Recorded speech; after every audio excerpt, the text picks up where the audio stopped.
Jean-François Nativelle, 48 attaques à La Réunion, dont 19 mortelles en 35 ans. Des chiffres qui font froid dans le dos. Que faire finalement ? Tout d'abord, pour revenir sur ces chiffres, j'aimerais que les auditeurs, enfin les spectateurs, puissent comprendre la situation exceptionnelle. Je prends l'exemple rapide d'Hawaï. Hawaï, 1,4 million d'habitants, tournés vers la mer à fond. 7 millions de touristes, ils ont eu 5 morts. Enfin 6 pardon, en 2013 sur la même période. Donc imaginez-vous comment notre petit territoire peut concentrer vraiment beaucoup d'attaques.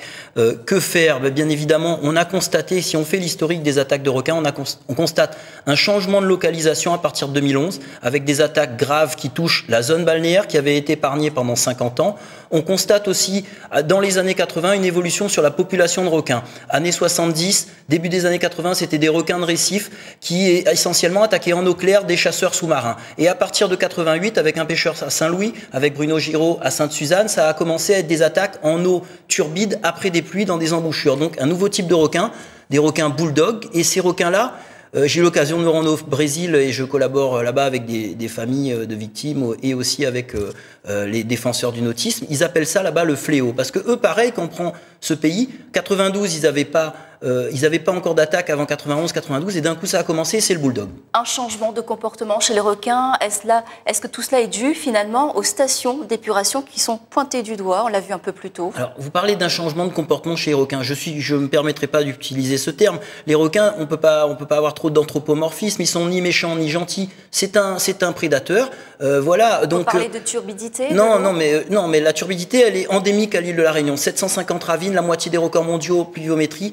C'est un fait établi. Faut pas mélanger turbidité due aux sédiments des eaux de pluie qui sont charriés jusqu'à la mer et la turbidité qui serait due à une pollution. C'est deux choses différentes. Donc voilà un changement dans la population de requins. La pollution, c'est un vaste débat.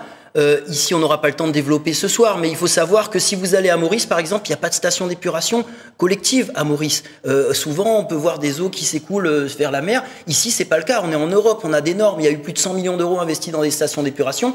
Si c'était la pollution la cause des attaques, madame, les autres pays de la zone de l'océan Indien seraient servis avant nous. Alors, quels peuvent être les autres facteurs ?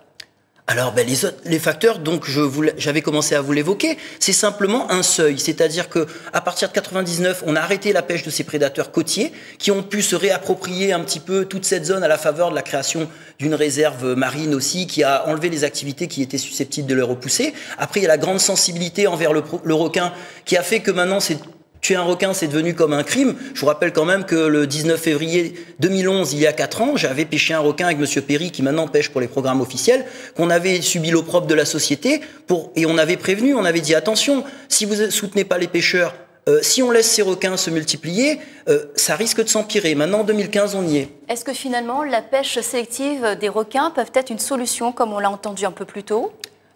Bien évidemment que cette pêche va servir. Vous avez des animaux sauvages, ça existe. Vous en prenez un chez des chasseurs, je crois. Il y a un nuisible, il le tue, il le laisse là.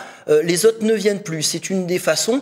Il faut savoir que là, on est face à un poisson qui est très malin, le requin bulldog. C'est un peu comme si vous avez pas de rats dans votre quartier. Et puis un jour, vous voyez les rats commencer à s'installer. Une fois que c'est fait, que c'est bien établi, même si quelqu'un vous avait dit attention, faut pas laisser faire, c'est trop tard ou c'est très compliqué. Il y a des solutions. Une pêche ciblée, localisée sur ces gros prédateurs. Il ne s'agit pas d'aller enlever les requins de la mer, mais simplement protéger 15 km de côte sur 208 km de pourtour, ce qui est, ma foi, raisonnable d'un point de vue écologique. Je rappelle que le développement durable, c'est laisser une place à l'humain dans la nature, ne l'oublions pas. La pêche d'un requin bulldog de 2 mètres dans la zone de cette attaque, finalement, est-ce que ce soir, on peut dire qu'il pourrait s'agir du requin à l'origine de cette attaque? Non, je pense pas, parce que de toute façon, pour l'instant, l'étude médico-légale qui a été publiée en août 2014 indique qu'il s'agit de prédateurs de 2,50 m à 3 mètres, de bulldogs essentiellement. Apparemment, d'après les premières conclusions de l'analyse de cette victime, il s'agit d'un gros prédateur. Cette action de pêche après attaque, elle a une valeur symbolique vis-à-vis de